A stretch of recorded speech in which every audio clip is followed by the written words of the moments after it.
생각대로, 우리의 뜻대로, 나의 의지대로 삶을 살아가면 결국 죽음에 이르는 그 길밖에 없습니다. 하나님, 그러나 주님께서 우리를 만나주시고 우리와 함께 해주셔서 우리의 잃었던 생명을 찾고 우리에게 구원을 주신 그 하나님을 찬양합니다. 아버지 하나님, 그 하나님을 믿고 의지하며 따라갈 수 있게 하여 주시고 그 잃은 생명을 소중히 다시 찾은 우리에게 늘 감사와 은혜를 주님 앞에 영광 돌리며 나아갈 수 있도록 주님 우리를 붙들어 주시고, 또한 그 은혜를 나만 누리는 것이 아니라 그 은혜를 모르는 모든 사람들에게 증거하는 삶을 살아갈 수 있도록 우리를 붙들어 주시고 인도하여 주시옵소서. 거룩하신 예수님의 이름으로 감사하며 기도드렸습니다. 아멘. 말씀 보겠습니다.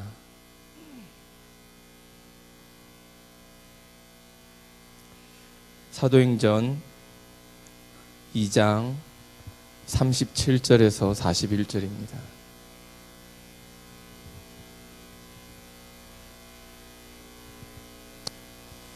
사도행전 2장 37절에서 41절입니다.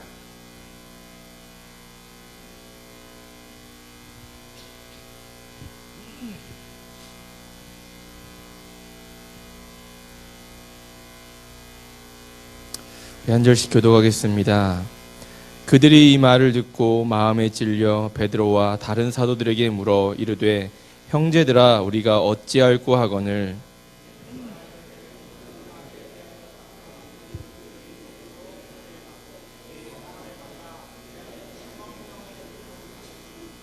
이 약속은 너희와 너희 자녀와 모든 먼데 사람 곧 주 우리 하나님이 얼마든지 부르시는 자들에게 하신 것이라 하고,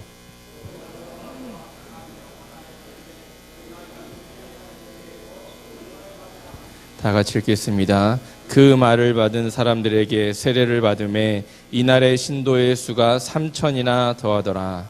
아멘.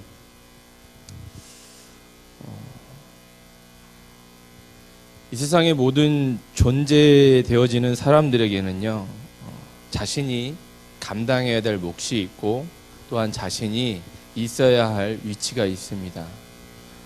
그 감당해야 될 몫을 잘 감당하고 그 있어야 할 위치에 잘 있으면 모든 것이 잘 돌아가죠. 근데 그렇지 않고 자기가 감당해야 할 몫을 감당하지 않고 있어야 할 위치에 잘 있지 않냐면 잘 돌아갈 수 없는 것이 이 세상이고, 또 우리 삶의 모습이 아닐 수도, 우리 삶의 모습일 수도 있을 것 같습니다. 교회 역시 그런 것 같습니다. 교회가 이 세상에서 감당의 몫을 잘 감당하고 또한 지켜야 될 것을 잘 지키고 또한 하나님께서 우리들에게 주신 그 말씀을 잘 선포하면 교회의 역할을 잘 감당할 수 있죠. 근데 그렇지 아니하고 세상과 똑같이 욕심을 내고 세상과 똑같이 모든 것들을 정하다 보면 결국은 교회는 교회의 역할을 잘 감당할 수 없죠. 요즘엔 세상에 가면 갈수록 교회가 많은 사람들에게 희망과 즐거움과 기쁨을 주기보다는 때로는 비난과 또한 슬픔과 가식과 거짓됨으로 많은 조롱을 받기도 합니다. 이유는 한 가지지요. 교회가 교회됨의 역할을, 그 위치에서의 역할을 또한 감당해야 될 몫을 잘 감당하지 못하기 때문에 그럴 수도 있습니다. 오늘 본문은 이렇게 시작합니다. 그들이 이 말을 듣고 마음에 찔려 베드로와 다른 사도들에게 물어 이르되, 형제들아, 우리가 어찌할꼬 하거늘. 우리가 어떻게 해야, 우리의 삶이 어떻게 살아가야, 교회가 어떠한 일들을 해나가야 그러한 비방을 하고 또한 믿지 않는 사람들에게 바른 길을 제시해 줄 수 있을까? 교회란 세상 사람들의 마음에 울림을 주어 구원을 향한 그 물음에 답을 줄 수 있어야 합니다. 예수님 당시 사람들도 그랬죠. 길거리에서 구경하던 소경 바디메오도 자신의 눈을 뜨고 싶었지만 어디 하소연해도 어떻게 해요? 눈을 뜰 수 없었죠. 12년 동안 혈루증을 앓고 모든 세상의 의사들을 다 찾아서 모든 약을 먹어봤지만 그 병을 고치지 못했죠. 또한 돈만을 추구하던 세리 삭개오도 자신이 무엇인가 물질적으로는 명예적으로는 풍족했지만 자신의 영적으로는 무엇인가 부족해서 그 삶을 해답을 찾지 못했습니다. 그 모든 것에 답을 주신 그 한 분이 바로 예수 그리스도죠. 이러한 질문들로 인해서 그 당시에도 여러 가지 고민들이 있었지만 예수님이 등장함으로 인해서 답을 줄 수 있었다는 것이죠. 우리가 지금 이 시대를 살아가서는 예수님이 이 땅에 재림하시기 전까지는 그 답을 어디에 찾을 수 있습니까? 하나님의 말씀에서 찾을 수밖에 없습니다. 또한 그 말씀의 역할을 감당하는 그리스도인들, 또한 그 그리스도인들이 모여있는 교회가 그 역할을 감당해야 되는데 그 역할을 감당하기보다는 오히려 세상으로부터 격리되고 떨어지고 비난받고 때로는 세상에 하지 말아야 될 일들을 때로는 해가며 합리화해가며 나가는 게 지금의 현재의 교회가 비난받는 모습일 수도 있을 것 같습니다. 많은 사람들이 그리스도인들의 묻기도 하고 때로는 여러 가지 것들을 희망하기도 합니다. 그 이유는 하나죠. 무엇인가 그리스도인들에게, 예수님을 믿는 사람들에게 기대하는 것들이 있다는 것이죠. 선교를 여러 차례 다니면서 이러한 질문을 받은 적이 있었습니다. 당신들은 왜 굳이 많은 돈을 들여서 이곳에 오느냐라는 질문을 받은 적이 있습니다. 그 질문에 대한 물음은 하나죠. 예수님의 사랑을 내가 받았으니까 그 사랑을 당신들에게 전할 뿐입니다. 오직 하나밖에 없습니다. 내가 많은 돈을 들여서 그곳에 가서 그들에게 먹을 것을 나눠주고 필요한 것을 준다고 하여도 그들에게는 그 잠시 잠깐의 즐거움일 뿐 영원한 희망을 줄 수 없기 때문이죠. 또 나의 어떠한 육적으로는 잠시 잠깐의 만족일 수도 있습니다. 그러나 그것으로 모든 것이 충족되어진다면 참 어떻게 보면 돈 낭비일 것이고 쓸모없는 짓일 수도 있습니다. 그러나 그것을 하는 이유는 단 한 가지죠. 내가 가지고 있는 예수 그리스도의 사랑을 그들에게 전달하면서 그들이 가져야 될 비록 이 세상에서 갖지 못하는 그러한 즐거움이고 행복을 가질 수 없을지도 모르지만 영적으로는 영원한 행복을 갖기를 원하는, 영원한 즐거움을 갖기 원하는 예수 그리스도의 사랑을 전해주는 그 한 가지 방법일 수밖에 없습니다. 우리나라의 초기에 들어왔던 많은 선교사님들도 역시 같았을 것입니다. 색도 피부색도 다르고 눈의 색깔도 다르고 때로는 파란 눈을 가진 괴물이라고 온갖 비난의 소리를 들었지만 그들이 이 세상에서 감당한 것은 무엇이었습니까? 자신들이 받은 예수 그리스도의 사랑을 이 조선 사람들에게 낯선 땅에 와서 전하는 것, 그 하나밖에 없었거든요. 그것을 위해서 때로는 목숨을 걸기도 하고 그것을 위해서 때로는 자신의 모든 재산을 탕진하기도 하고 그것을 위해서 자신의 모든 것을 희생하기도 했죠. 무엇 때문에 그랬습니까? 오직 예수 그리스도의 사랑, 그 사랑 하나를 증거하기 위해서였다는 것이죠. 오늘 본문도 오순절 성령 강림 사건과 베드로 설교를 통해서 사람들은 때로는 마음의 찔림을 받고 사도들에게 질문합니다. 무엇을요? 우리가 어찌해야 합니까? 어찌해야 합니까? 어찌해야 구원을 받을 수 있습니까? 교회는요, 세상 사람들로 이 질문에 답을 줄 수 있어야 해요. 그리스도인들은요, 이 질문에 답을 줄 수 있어야 합니다. 제가 지지난주에 설교를 하면서 신과 함께라는 그 영화에 대해서 잠깐 언급을 했었습니다. 사람들이 그 영화를 보고 내세에 많은 관심을 가졌습니다. 여러분, G.O.D의 김태우라는 가수 아시죠? 그 김태우라는 가수가 회심했습니다. 왜 회심을 했냐면 자신이 집에 가만히 있는데 내세가 있을지도 모르는 생각이 들었대요. 근데 그 생각을 듣고 그 생각을 갖고 한참 고민하다가 교회를 몇 번 나가게 됐는데 거기서 확신을 갖게 되었다는 것이죠. 그래서 지금은 자신이 새로 발매한 음반이 자신이 가지고 있는 수입원이 아니라 예수 그리스도를 쓰여지기 위해서 그 이름을 알리는 데 쓰여지기 위해서 헌신하고 있다는 그러한 간증을 들은 적이 있습니다.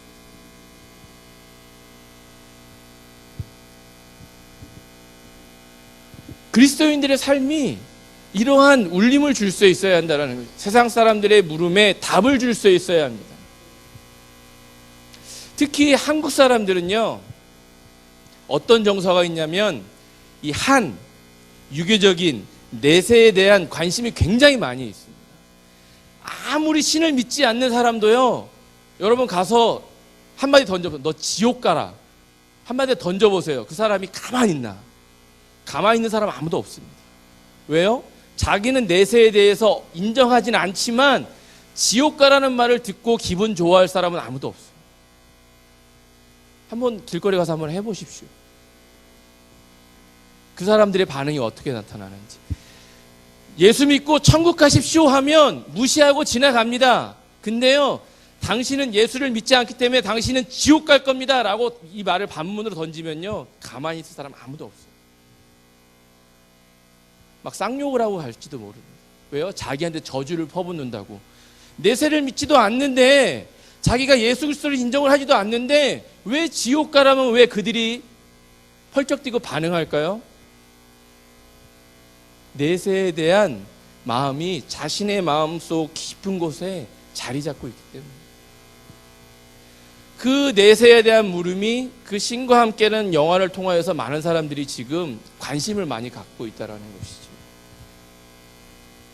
그 물음에 우리 그리스도인들은 답을 줄 수 있어야죠. 어떤 답을요? 예수 그리스도를 믿어야 구원을 받을 수 있다는 답을.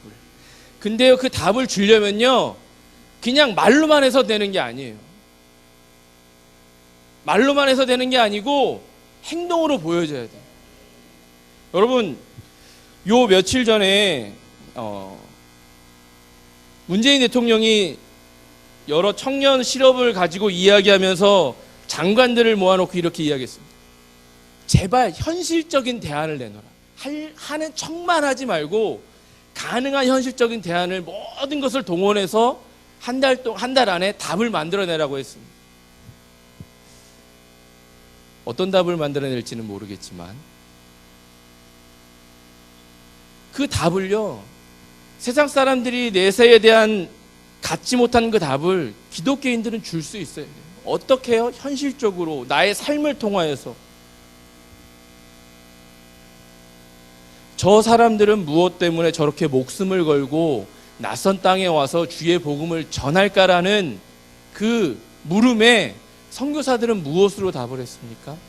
자신의 삶을 통해서, 섬김을 통해서, 희생을 통해서 예수 그리스도의 사랑을 나타냈다는 것이죠. 말로만 하진 않았어요. 톨스토이라는 사람은 이런 책을 썼습니다. 사람은 어떻게 살아야 하는가라는 책에서 그는 이런 말을 했습니다. 그가 평생 삶을 살면서 어떠한 물음을 가지고 있었다고 합니다. 그 물음을 가지고 있었는데 그 물음에 대한 답을 성경을 읽다가 찾았다라는 것이죠.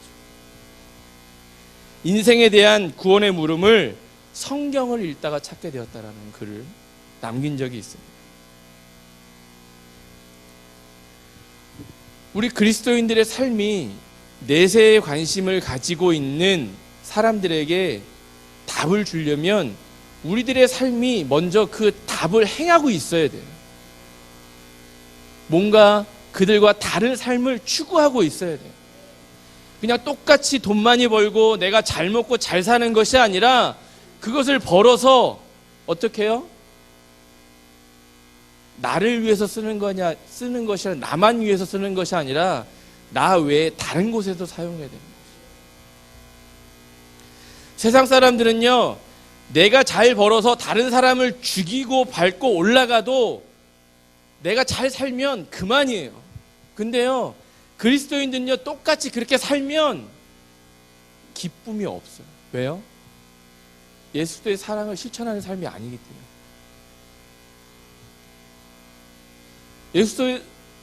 예수 그리스도의 삶은 어떤 삶이었습니까? 분명 왕으로서 이 땅에 오셔서 다스리고 누르고 억누르고 살 수 있었습니다. 그죠? 이 세상을 창조하신 분이었으니까. 이 세상을 만드신 분이니까, 이 세상의 모든 주인 되신 분이니까. 근데 이 땅에 그렇게 오지 않으셨다라는 것이죠. 왕으로 오신 것이 아니라, 권력자로 오신 것이 아니라 비천한 그 낮은 곳에 오셔서 저 사람들이 상대하지도 않는 사람들을 상대하면서 복음을 증거하셨다라는 것이죠.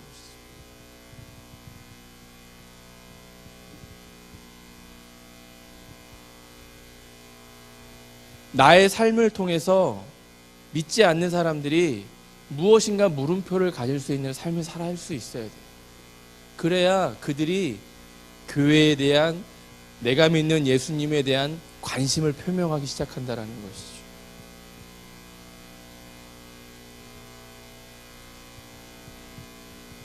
베드로와 11사도가 서서 예수 그리스도의 사건과 복음을 전할 때에 사람들의 가슴은 출렁거리기 시작했습니다. 그 울림이 얼마나 강했던지 그 자리에서 이렇게 우리가 어찌할꼬 하고,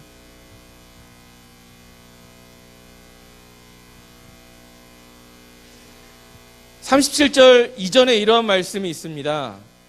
36절에 이스라엘 온 집은 확실히 알지니 너희가 십자가에 못 박은 이 예수를 하나님이 주와 그리스도가 되게 하셨느니라. 사람들은요, 예수님을 믿지 않는 사람들은 그 십자가가 무엇이에요? 멸시의 대상이었고 멸망의 대상이었어요. 형벌의 대상이었어요. 아무 의미 없는 거였어요. 근데 이 세상을 구하러 오신 그 메시아가 십자가를 지셨을 때 믿지 않는 사람들은 그것이요, 아무 쓸데없는 그냥 인간이 죽는 똑같은 죽음으로 여겼지만 예수님을 믿는 자들은 그것이 능력이라고 말씀했어요. 36절에 이렇게 이야기하는, 너희가 십자가에 못 박은 이 예수를 하나님이 주와 그리스도가 되게 하셨느니라. 이 말을 듣고 사람들은 마음에 찔려 어떻게 해요? 우리가 어찌해야 할꼬 하고 마음에 울림이 있는 것이지요. 이 물음에 대하여 베드로는 분명히 이렇게 답을 합니다. 38절에 우리가 어찌해야 할꼬 하거늘 묻는 그들에게 이렇게 대답하죠. 베드로가 이르되 너희가 회개하여 각각 예수 그리스도의 이름으로 세례를 받고 죄 사함을 받으라. 그리하면 성령의 선물을 받으리라.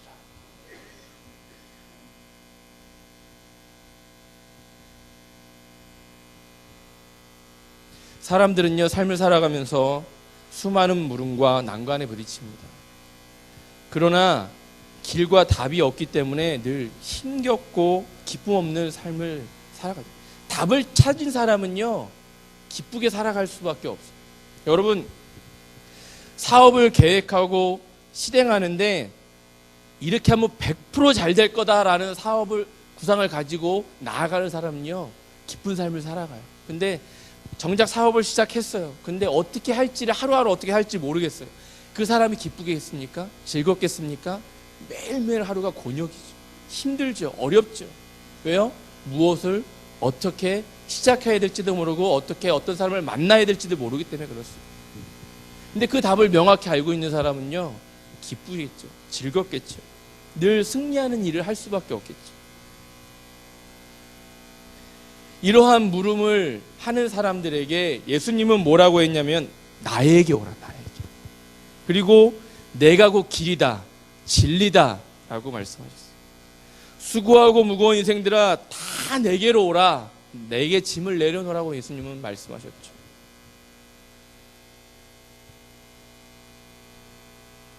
회개라는 말은요, 여러분들이 잘 아시다시피 방향을 전환하는 겁니다. 방향을 전환하는 것, 돌이키는 겁니다. 여러분, 내가 기차를 탑니다. 대전에서 기차를 타는데 부산으로 가야 돼요. 근데 착각해서 내가 서울로 가는 KTX를 탔습니다. 어떻게 해야 됩니까? 깨달으면 내려야죠. 그리고 다시 어떻게 해야 됩니까? 부산 가는 기차를 타야 돼요. 그게 회개예요. 내가 지금까지요, 육적인 삶을 육을 위해서 막 걸어갔어요. 근데 이게 아닌 것 같아요. 여기를 보면 죽을 것 같아요. 이 길로 가면 예수님을 못 만날 것 같아요. 내가 알고 깨달았습니다. 그러면 어떻게 해요? 돌아서 영적인 삶을 살아서 가야죠. 내가 깨달았는데 내가 이것이 부산으로 가는 기차를 탄 것 같은데 서울로 가는 것을 알았어요. 근데 내리지 않고 계속 서울로 가는 기차를 타고 가요. 부산 갈 수 있습니까? 못 가요. 우리의 영적인 삶도 마찬가지. 내가 길을 잘못 들었으면, 내가 어리석게 판단을 잘못했으면 돌이켜야 돼요. 그래야 목적지로 도착할 수 있어요. 근데 깨달았는데, 느꼈는데 계속 가요. 이게 어쩌면 지금의 그리스도인의 삶의 모습일 수 있어요. 내가 육적인 것을 위해서 살면 죽는다는 것을 알아요. 근데 현실이 그렇지 않으니까 계속 육적인 걸로 가요. 기도만 해. 하나님 잘못했습니다. 하나님 잘못했습니다. 근데 계속 가요. 서울로 가는 기차를 타고 계속 잘못했습니다 하고 가요.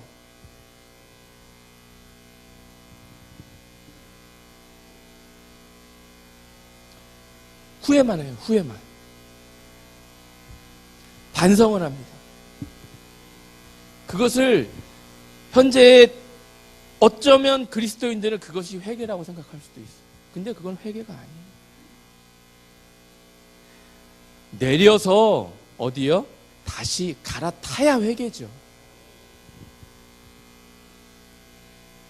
타고 가면서 이게 아닌데 이게 아닌데 이게 아닌데 하면 그것은 회개가 아니에요.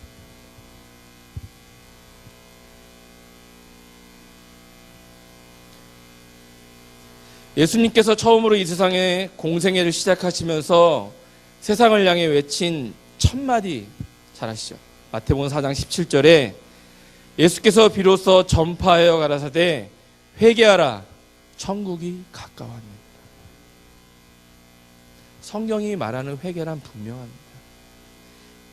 어정쩡하게 양다리를 걸치고 있는 것이 아니라 뭐예요? 분명하게 돌아서라는 것이죠. 돌아서라는 것. 성경의 회개란 자신의 주장을 내려놓고 주님을 인생의 주인으로 받아들이는 거예요. 그분이 이끄시는 그 길과 생명과 영광의 길을 인정하고 따라가는 것이에요.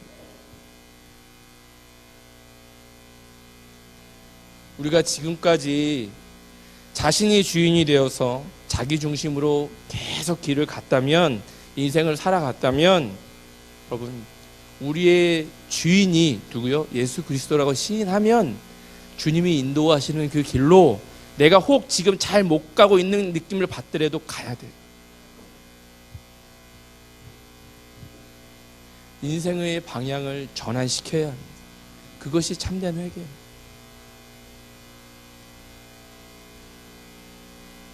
그럼에도 불구하고 많은 사람들이 자신의 살아온 인생에 대해 후회하면서 주님의 품으로 돌아오지 못하는 이유는 무엇일까요? 주님이 가르쳐 주시는 그 길을 확신하지 못해서, 아직도 내 이성적으로 내 시야가 보이는 그 모든 것이 정확하다고 생각하게 됩니다. 또한 나의 과거에 대한 미련 때문입니다. 여러분, 소돔과 고모라 성의 멸망 당했을 때를 생각해 보세요. 하나님께서 롯과 그의 가족들을 구원해서 소돔과 고모라 땅을 떠나라고 말씀하시죠. 그냥 다시 돌아보지 않고 걸어가면 어떻게 해요? 사는 거예요. 구원받는 거예요. 근데 롯의 아내는 가다가 어떻게 해요? 그 생활이 그리워 돌아보잖아요. 바로 소금 기둥으로 변화되어서 죽습니다. 그것이 우리 인생의 삶이에요. 믿고 갑니다. 가지만 이게 아닌 것 같아 돌아보는 순간 어떻게 해요? 끝이에요.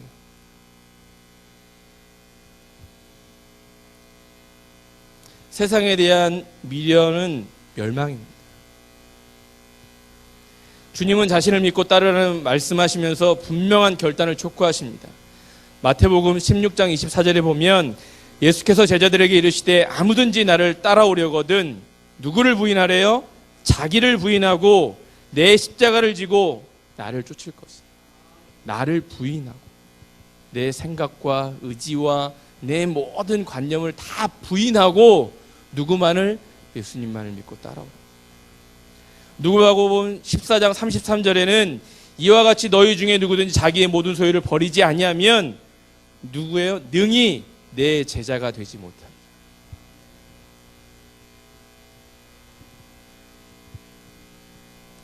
이것이 예수님이 우리들에게 주시는 답입니다. 또한 그러한 답을 가지고 살아가는 사람들은요, 어떤 삶을 살아야 되냐면, 우리가 38절 읽었잖아요. 예수 그리스도의 이름으로 무엇을 받고요? 세례를 받고. 세례를 받고. 여러분, 세례는 어떤 의미를 갖고 있습니까?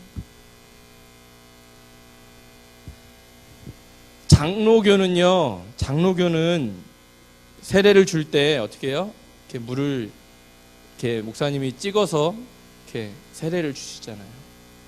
침례교는 어떻게 줍니까? 네, 물속에 담가버립니다. 그래서 큰 침례교는 교회 안에 침례탕이 있어요. 목욕탕 같은 큰 탕이 있습니다. 그래서 침례를 할 때마다 그 탕에 물을 받아놓고 머리 끝까지 다 잠기도록 들어가도록 한 다음에 세례를 주죠. 이 의미는 동일합니다. 무엇이요? 어떤 의미입니까? 나는 죽고 내가 새 생명으로 삶을 살아가겠습니다 라는 의미죠. 지금까지의 나의 삶은 죽고 예수님이 주신 새 생명으로 살아가겠습니다. 이것은 뭐예요? 나의 때로는 육적인 삶을 다 버리고 주님의 길만을 따라가겠습니다 라는 것이거든요.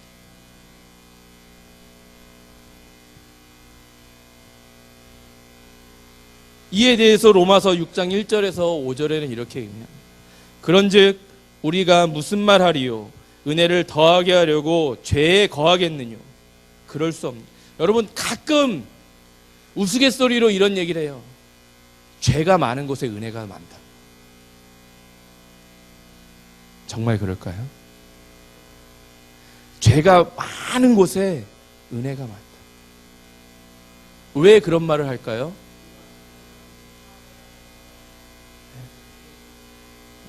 물론 그렇죠. 근데 죄가 많으면요, 뭐가 많아요? 깨닫는 것도 많아요.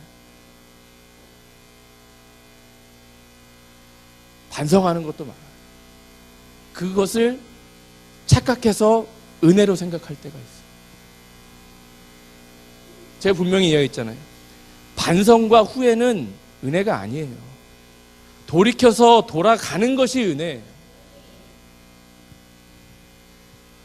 그럴 수 없느니라. 죄에 대하여 죽은 우리가 어찌 그 가운데 더 살리요. 죄에 대해서 예수 그리스도의 십자가에 우리가 다 죽었다고 고백했잖아요. 그래서 세례를 받았잖아요. 더 죽었는데 또 다시 그 은혜를 누리겠다고 뛰쳐나와서 목 내밀고 나와가지고 나 죄에서 더 은혜 받게요 하는 삶은 있을 수 없다라는 것이죠. 무릇 그리스도 예수와 합하여 세례를 받은 우리는 그의 죽으심과 합하여 세례를 받은 줄을 알지 못하느뇨. 그러므로 우리가 그의 죽으심과 합하여 세례를 받음으로 그와 함께 장사되었나니, 죽었대잖아요. 장사됐잖아요. 여러분, 우리는요, 세례 받으면 뭐예요? 여러분, 옆 사람에게 고백해요. 넌 죽었어. 당신 죽었습니다. 장사됐잖아요. 장사. 이는 아버지의 영광으로 말미암아 그리스도를 죽은 자 가운데서 살리심과 같이 우리로 또한 새 생명 가운데서 행하게 하려 합니다. 만일 우리가 그의 죽으심을 본받아 연합한 자가 되었으면 또한 그의 부활을 본받아 연합한 자가 되리라. 여러분, 우리가 주의 죽으심을 따라 죽었으면, 그 삶을 살면 마지막에 뭐래요? 그의 부활을 본받아 연합한 자가 된대요. 근데 그의 죽으심을 본받아 살지 못하면 여러분, 부활도 없는 거예요. 부활해도 뭐예요? 어디가 살아요? 죄 있는 사람도 부활하고 죄 없는 사람도 부활합니다. 사는 곳이 달라요.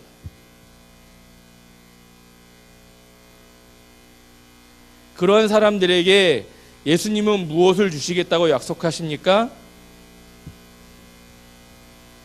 38절에 끝에 성령을 선물로 받아요. 성령을 선물로. 세례자의 삶을 살아가는 사람들, 회개의 삶을 살아가는 사람들에게 예수님이 주시는 선물은 성령. 여러분, 돈이 아니에요. 명예가 아니에요. 큰 집이 아니에요. 화장실 2칸짜리 집이 아니에요. 무엇이라 그럽니까? 성령. 성령이 우리와 동행하시는, 함께 하시는 선물을 우리에게 주시겠다고 말씀하십니다.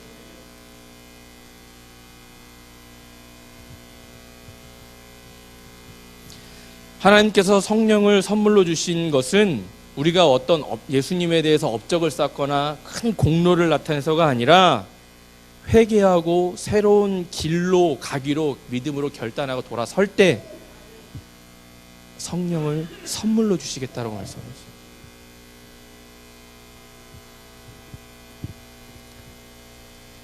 로마서 5장 1절에서 2절은 이런 말씀이 있죠. 그러므로 우리가 믿음으로 의롭다 하심을 얻었은즉 우리 주 예수 그리스도로 말미암아 하나님으로 더불어 화평을 누리자. 또한 그로 말미암아 우리가 서로 믿음으로 서 있는 이 은혜에 들어감을 얻었으며 하나님의 영광을 바라고 즐거워하느니라. 여러분, 사람들은요, 복음을 듣고 회개하고 믿으면 의롭다 하심이 없습니다. 다른 어떠한 공로나 어떠한 착한 선한 일이나 그런 것들이 아니고 회개하면입니다. 회개하면, 돌이켜 서면. 오늘 40절에 이렇게 이야기하십니다. 여러 말로 확증하여 권하여 이르되 너희가 이 패역한 세대에서 구원을 받으리라.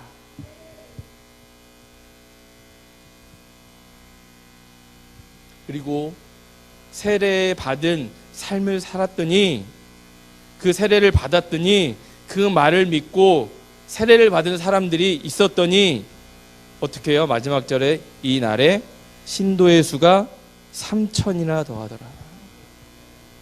여러분, 구원받은 백성의 삶을 살아가면요, 넘치는 교회에 속한 그리스도인들이, 여러분들이 세례의 삶을 살아가면요, 오전에 전도대회 나와서 뭐라고 외쳤죠?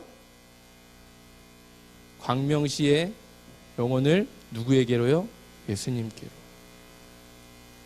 이것이 말이 아니라 여러분들의 삶으로 이것을 드러내면 이 삶이, 그 말이 실천이 되어져요. 오늘 말씀하잖아요. 그 말을 받은 사람들은 세례를 받음에 이 날에 신도의 수가 3,000. 무엇을 하지 않았잖아요. 베드로가 무엇을 하지 않았잖아요. 복음을 증거하고 그 삶을 살아가니까 그 삶을 받아들인 믿는 사람들의 수가 3,000이나 더하더라라고 했어요. 여러분, 우리의 삶이 돌이킨 삶, 돌이켜서 세례자의 삶을 살아가면 이러한 성령을 선물로 우리들에게 주시는데, 그 성령과 함께 더불어 살아가면 이러한 일들이 일어난다고 분명히 말씀하고 있습니다. 오늘 본문 39절에 이렇게 이야기합니다. 이 약속은 너희와 너희 자녀와 모든 먼데 사람 곧 우리 주 하나님이 얼마든지 부르시는 자들에게 하신 것이라.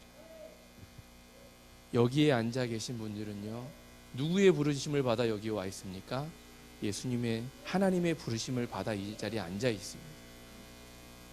이 약속이 우리와 함께 한다라고 여러분 믿으셔야 합니다. 성령은 나와 지금 함께 이 자리에 계신다라고 여러분 확신하고 있어야 합니다. 그 믿음을 갖고 살아가면 이 패역한 세대에서 우리가 구원받게 되고, 우리의 삶을 통하여서 그 사람들이 날마다 수가 증거하게 되고, 그 하나님의 나라가 확증되어지는 것을 늘 믿고 확신하고, 또한 구원받은 백성의 삶을 살아가는 저와 여러분들이 다 되어졌으면 좋겠습니다. 우리 시간에 하나님 아버지의 마음 우리 찬양하시면서, 하나님, 주님이 바라보시는 그곳에, 주님이 마음에 있는 이곳에, 당신의 눈물이 보이는 그곳에 나의 눈이, 나의 발길이, 나의 눈물이, 하나님, 그것을 위해서 내가 삶을 살아가겠습니다. 나의 지금까지의 삶을 돌이켜 살아가겠습니다. 우리 간절히